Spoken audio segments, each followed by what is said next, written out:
ஆன்மீக அன்பர்கள் அனைவருக்கும் வணக்கம். நம்மளுடைய சேனலில் தொடர்ந்து நிறைய சுவாரஸ்யமான ஆன்மீகம் சார்ந்த தகவல்களை தாங்க பார்த்துட்டு வந்துட்டு இருக்கோம். அந்த வரிசையில் இன்றைய பதிவில் நம்ம பார்க்கக்கூடியது ரொம்பவே சுவாரஸ்யமான ஒரு தகவல் தான். வரக்கூடிய பிப்ரவரி 26ஆம் தேதியன்று நிகழக்கூடிய மகா சிவராத்திரியை தொடர்ந்து 27ஆம் தேதியன்று அற்புதமான அமாவாசையும் நிகழ இருக்கு.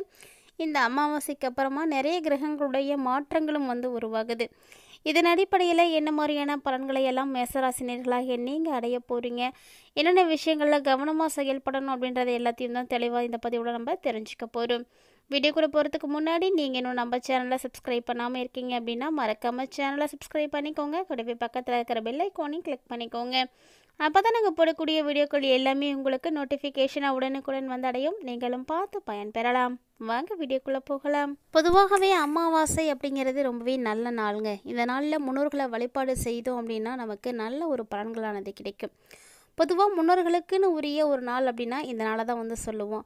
அவர்களை நம்ம வழிபாடு செய்தோம் அப்படின்னாலே நமக்கு தேவையில்லாத பிரச்சனைகள் எல்லாமே சரியாக போகும். குறிப்பாக பித்ருக்களுடைய தோஷங்கள் இருக்குது, சாபங்கள் இருக்குது அப்படின்னா அதன் மூலமாக நம்ம நிறைய பிரச்சனைகளையும் சிக்கல்களையும் பார்க்க வேண்டியிருக்கும். அதை நம்ம கண்டிப்பாக உடனடியாக நிவர்த்தி பண்ணிக்கணும். அப்படிப்பட்ட இந்த அற்புதமிக்க நாளில் ஏற்படக்கூடிய கிரக மாற்றங்கள் அப்படிங்கிறதும் ரொம்பவே அபரிவிதமாக இருக்கும். அந்த வரிசையில் இன்றைய பதிவில் என்ன மாதிரியான கிரக மாற்றங்களை மேசராசி என்பர்கள் சந்திக்க போகிறாங்க அப்படின்றதான் தொடர்ந்து பார்க்க இருக்கும். வீடியோ ரொம்பவே இன்ட்ரெஸ்டிங்காக இருக்கும். ஸ்கிப் பண்ணிடாமல் முழுமையாக பார்த்து பயன்பெறுங்க. ராசி மண்டலத்தில் முதலாவதாக இருக்கக்கூடிய மேசராசி நேயர்களுக்கு வரக்கூடிய நாட்களில் இருக்கக்கூடிய கிரக அமைப்புகளின் அடிப்படையில் பார்க்கையில் உங்களுடைய ராசிக்கு 2வது இடத்துக்கு குரு பகவானும் 3வது இடத்துக்கு செவ்வாய் பகவான் வக்ரம் நிலையிலும் இருக்க போகிறாரு. தைரிய வீரிய ஸ்தானம்னு சொல்லக்கூடிய 3வது இடத்துல செவ்வாய் வக்ரமாக மாற போகிறாரு. மேலும் 6வது இடத்துல பார்த்தீங்கன்னா கேது பகவான் இருக்கிறாரு. லாபஸ்தானம்னு சொல்லக்கூடிய 11வது இடத்துல சனி பகவானும் புதன் பகவானும் சூரிய பகவானும் சேர்ந்து இருக்கிறாங்க. அதாவது இந்த 3 கிரகங்களுடைய சேர்க்கையானது இந்த டைமில் இருக்குது. கூடவே விரயஸ்தானம்னு சொல்லக்கூடிய 12வது இடத்துல சுக்கிர பகவான் மற்றும் ராகு பகவான் இணைந்து காணப்பட போகிறாங்க.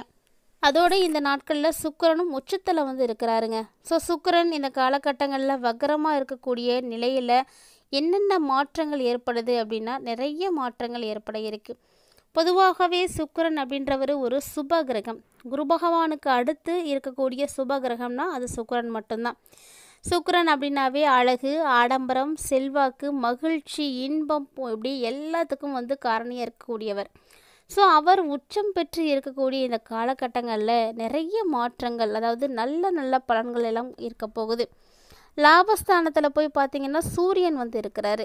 லாபஸ்தானத்தில் சூரியன் இருக்கிறது அப்படிங்கிறது அற்புதமான பலன்கள் கிடைக்கிறதுக்கான ஒரு அறிகுறி. வரக்கூடிய நாட்களில் உங்களுடைய ராசி அதிபதியாக இருக்கக்கூடிய செவ்வாயும் பார்த்திங்கன்னா வக்ர நிவர்த்தி அடைய போகிறாரு. இதனாலேயே மேசராசி என்பர்களே பல பிரச்சனைகளில் உங்களுக்கு தீர்வுகளானது கிடைக்க இருக்குது. அதுவும் குறிப்பாக பார்த்தீங்கன்னா 27ஆம் தேதிக்கு அப்புறமா புதன் பகவானும் பயிற்சி ஆகிறாரு. அதாவது மீன ராசியில் புதன் நீச்சமாக இருக்கக்கூடிய இந்த ஒரு காலகட்டம். கூடவே அங்கே சுக்கிரனும் உச்சத்தில் இருக்க போகிறாங்க. ஸோ நிறைய பரிவர்த்தனைகளானது அந்த இடத்துல நடக்க போகுதுங்க. நீச்சபங்க ராஜ யோகம் அப்படின்றது இதனால் உருவாகும். அதாவது இந்த காலகட்டங்களில் உங்களுடைய ராசியில் சுக்கிரன் வக்ரமாக இருக்கக்கூடிய டைமிங்கில் சூரியன் 11வது இடத்துல இருக்கக்கூடிய இந்த ஒரு காலகட்டங்களில் சனி பகவானை அஸ்தமனம் செய்ய போகிறாரு. இதனால் குழந்தை பாக்கியம் இல்லாமல் இருக்கக்கூடிய மேசராசி என்பர்களாக நீங்கள் இருக்கீங்களா? இந்த காலகட்டங்களில் கண்டிப்பாக அதற்குரிய முயற்சிகளில் இருந்தீங்கன்னா குழந்தை பாக்கியமானது கிடைக்குங்க. இது மட்டும் இல்லை, இந்த காலகட்டத்தில் மேசராசி நேயர்களுக்கு மனசுக்கு பிடிச்ச காரியங்கள் எல்லாமே நடக்க ஆரம்பிக்கும். என்ன விஷயத்தை நீங்கள் எதிர்பார்க்குறீங்க, என்ன ஆசைப்படுறீங்களோ அது எல்லாமே நடக்கும். உங்களுடைய குழந்தைகளுக்கு இருக்கக்கூடிய திருமண தடைகள் எல்லாமே விலகி திருமண வாய்ப்புகள் எல்லாம் கைகூடி வரும். மேலும் அரசு சம்மந்தப்பட்ட விஷயங்களில் ஏதாவது தடைகளை எல்லாம் நீங்கள் பார்த்துட்டு இருக்கீங்க. இந்த தடையெல்லாம் நீங்கி எப்படா நமக்கு வெற்றி கிடைக்கும் அப்படின்னு எதிர்நோக்கிட்டு இருக்கக்கூடிய ஒவ்வொரு மேசராசி என்பர்களுக்கும் இந்த காலகட்டங்கள் அப்படிங்கிறது ரொம்ப ரொம்ப புண்ணியமான ஒரு காலகட்டங்கள் தான். அதுவும் குறிப்பாக பார்த்தீங்கன்னா இந்த நாட்களில் அதில் இருக்கக்கூடிய தடைகள் எல்லாம் விலக்கி வெற்றிகள் கிடைக்கக்கூடிய நேரமாக உருவாக போகுது. ஸோ இந்த நேரத்தில் நீங்கள் வீடு, வாகனம் இது போன்ற விஷயங்கள்லையும் கவனங்கள் செலுத்துங்க. ஏன்னா நீங்கள் என்ன விஷயத்தை திட்டமிடுறீங்களோ அதை திட்டமிட்டபடியே நிறைவேற்றுறதுக்கான வாய்ப்புகள் எல்லாம் கிடைக்கும். உங்களுடைய குழந்தைகளுடைய செயல்பாடுகளின் மூலமாகவே உங்களுக்கு மதிப்பு, மரியாதை, அந்தஸ்து எல்லாமே வந்து கிடைக்க போகுது. பங்குச்சந்தை சம்மந்தப்பட்ட காரியங்களில் இருக்கீங்க அப்படின்னா அதில் நீங்கள் ஏதாவது முதலீடுகள் செய்கிறீங்க அப்படின்னாலும் கண்டிப்பாக கவனமாக இருங்க. ஏன்னா உங்களுக்கு என்ன விஷயங்கள் தெரியுதோ அதில் நீங்கள் செயல்படுத்துனீங்க அப்படின்னா மட்டும்தான் பலன் கிடைக்கும். அதே போல தாங்க எந்த ஒரு விஷயம் செய்கிறதா இருந்தாலும் கரெக்டாக பிளான் பண்ணி வந்து செய்யுங்க. திட்டமிட்டு செயல்படுத்தலை அப்படின்னா அதன் மூலமாக உங்களுக்கு நல்ல லாபங்கள் வந்து கிடைக்கும். அதே அரசு துறைகளோட இணைந்து கான்ட்ராக்ட் எல்லாம் எடுத்து செய்கிறீங்க, அதிலெல்லாம் பணியாற்றி வரக்கூடியவங்களாக இருக்கீங்க அப்படின்னா வரக்கூடிய காலகட்டங்கள் அனைத்துமே உங்களுக்கு ரொம்பவே யோகமான ஒரு காலகட்டங்கள் அப்படின்னு தான் சொல்லணும். ஏன்னா இதில் நிறைய நல்ல பலன்கள் எல்லாம் கிடைக்க போகுது. ஒரு சில மேசராசி என்பர்களுக்கெல்லாம் நிலம் வாங்கிறதுக்கான வாய்ப்புகள் எல்லாமே அமைய போகுதுங்க. குறிப்பாக நிலத்தில் செய்யக்கூடிய முதலீடுகள் எதுவாக இருந்தாலும் இந்த காலகட்டங்களில் பொறுத்த வரைக்கும் மேசராசி என்பர்களுக்கு நல்ல ஒரு லாபத்தை எல்லாம் ஏற்படுத்தி கொடுக்கும். அதாவது சூரியன் 11வது இடத்துல இருக்கக்கூடிய இந்த டைமில் உங்களுடைய அனைத்து விதமான தோஷங்களும் பார்த்திங்கன்னா நிவர்த்தியாகும். மொத்தமாக பார்க்கையில் இந்த காலகட்டங்கள் நீங்கள் எதிர்பார்த்து காத்துட்ருக்கக்கூடிய காலகட்டங்களை போலவே இருக்கும். மேலும் உங்களுடைய வேலைக்கு நீங்களே வந்து இறங்கி முயற்சி செய்தீங்க அப்படின்னா அதில் இன்னும் ஈஸியாக நிறைய வெற்றிகளை எல்லாம் நீங்கள் வந்து பார்க்க முடியும். சோர்வடைஞ்சிங்க அப்படின்னா எந்த ஒரு நிலையிலுமே உங்களுக்கு வெற்றி கிடைக்காதுங்க. ஸோ முயற்சி அப்படிங்கிறது கண்டிப்பாக இருக்கணும். விடாமுயற்சி மட்டுமே மிகப்பெரிய வெற்றிகளை ஏற்படுத்தி கொடுக்கும். ஸோ மேசராசி நேர்களாகிய நீங்கள் இந்த காலகட்டங்களில் உங்களுக்கு சாதகமாக வந்து பயன்படுத்திக்கோங்க. ஏன்னா கிரக சூழ்நிலைகள் எல்லாமே சரியாக தான் இருக்குது. உங்களுடைய சோம்பேறித்தனத்தால் எதையும் வந்து கை நழுவி விட்டுறாதீங்க. செவ்வாயும் கூட பார்த்தீங்கன்னா உங்களுக்கு இந்த நாட்களில் வக்ரமாக வந்திருக்கிறாரு. இதன் மூலமாக மேசராசி நேயர்களுக்கு பிடிவாதம் அப்படிங்கிறது அதிகமாக தான் இருக்கும். ஒருவேளை உங்களுடைய வேலைகளை நீங்கள் தெளிவாக இருக்கீங்க அப்படின்னா அதில் உங்களுக்கு நல்ல ஒரு பலன் கிடைக்கும். குறிப்பாக கண், காது, மூக்கு, தொண்டை சம்மந்தப்பட்ட தொந்தரவுகள் எல்லாம் இருந்துகிட்டு இருக்குது, நிறைய பிரச்சனைகளை நான் பார்த்துட்டு இருக்கேன் அப்படின்றவங்களுக்கெல்லாம் அது எல்லாமே நீங்கக்கூடிய ஒரு காலகட்டம் இதுதாங்க. சம்மந்தப்பட்ட அனைத்து தொந்தரவுகளும் விலகப் போகுது. மேலும் தொலைந்து போன ஆவணங்கள் கூட உங்கள் கைக்கு வந்து கிடைச்சிடும். இந்த காலகட்டத்தில் புதுசான நிறைய மாற்றங்கள் எல்லாம் நீங்கள் பார்க்கலாம். மேலும் உங்களுடைய வாழ்க்கைக்கு என்ன உகந்ததாக இருக்கோ அதை மட்டும் செய்யுங்க. தேவையில்லாத விஷயங்கள்லாம் ஈடுபடாதீங்க. அதுவும் குறிப்பாக இந்த காலகட்டங்களில் புதுசான மாற்றங்களை எல்லாம் நீங்கள் தேர்வு செய்யாமல் இருங்க. அதுதான் உங்களுக்கு நல்லது. காலப்போக்கில் உங்களுக்கு எல்லா விதமான நன்மைகளும் வந்து சேரும். அக்கம் பக்கத்தில் இருக்கக்கூடியவங்க கிட்ட மட்டும் பழகும் பொழுது கவனமாக வந்து பழகுங்க.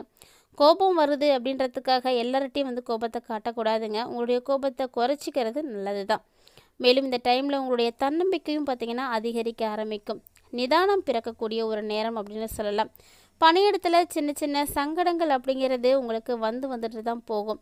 ஆனால் இந்த நாட்களில் பணிச்சுமையும் அதிகமாகவே இருக்கும். ஸோ எந்த ஒரு வேலை செய்கிறதா இருந்தாலும் கவனமாக இருக்கணும்.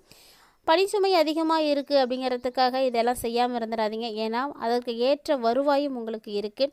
சேமிப்பில் நல்ல ஒரு கவனத்தை செலுத்தக்கூடிய ஒரு டைமிங்காக இருக்குது. மேசராசினியர்களை பொறுத்த வரைக்கும் உங்களுடைய வாழ்க்கை துணையால் நல்ல பலன்கள் வந்து இந்த டைமில் உங்களுக்கு கிடைக்க ஆரம்பிக்குங்க.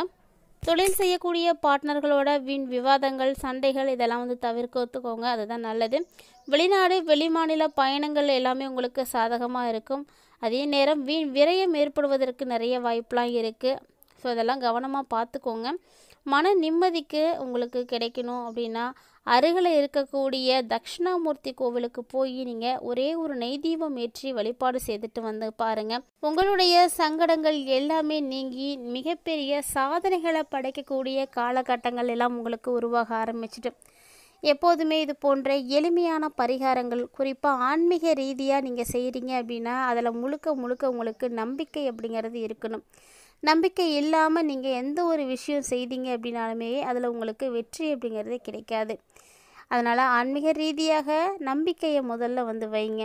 இந்த காலகட்டங்களில் நிறைய கிரக மாற்றங்களின் அடிப்படையில் மேசராசினியர்களாகிய உங்களுக்கு கிடைக்கக்கூடிய பலன்கள் எப்படி இருக்க போகுது, என்ன மாதிரியான விஷயங்களெல்லாம் நீங்கள் சந்திக்க போகிறீங்க அப்படின்றத பற்றியெல்லாம் தெளிவாக தெரிஞ்சிட்ருப்பீங்கன்னு நினைக்கிறேன். வீடியோ உங்களுக்கு பிடிச்சிருந்தால் லைக் பண்ணுங்கள், ஷேர் பண்ணுங்கள், மறக்காமல் கமெண்ட் பண்ணுங்கள். இது மட்டும் இல்லைங்க, இது போல் நிறைய இன்ட்ரெஸ்டிங்கான ஆன்மீகம் சார்ந்த தகவல்களை எல்லாம் நீங்கள் உடனுக்குடன் பார்த்து தெரிஞ்சுக்கணும் அப்படின்னு ஃபீல் பண்ணிங்கன்னா மறக்காமல் நம்ம சேனலை சப்ஸ்கிரைப் பண்ணிவிட்டு ஃபாலோ பண்ணிக்கோங்க. இது போல் நிறைய இன்ட்ரெஸ்டிங்கான ஆன்மீகம் சார்ந்த தகவல்களானது நம்மளுடைய சேனலில் தினந்தோறுமே நம்ம பதிவேற்றம் செய்துட்டு தான் இருக்கோம். இது வரைக்கும் நீங்கள் அதை பார்த்ததே இல்லை அப்படின்னா மறக்காமல் நம்ம சேனலை ஒன்ஸ் விசிட் பண்ணி பாருங்கள். பிடிச்சிருந்தா உங்கள் ஃப்ரெண்ட்ஸ் அண்ட் ஃபேமிலியோடு ஷேர் பண்ணிக்கோங்க, அவர்களும் பார்த்து பயன்பெறட்டும். மேலும் இது போல் நிறைய இன்ட்ரெஸ்டிங்கான ஆன்மீகம் சார்ந்த தகவல்களை எல்லாம் நீங்கள் உடனுக்குடன் பார்க்கறதுக்காக எப்போதுமே நம்ம சேனலோட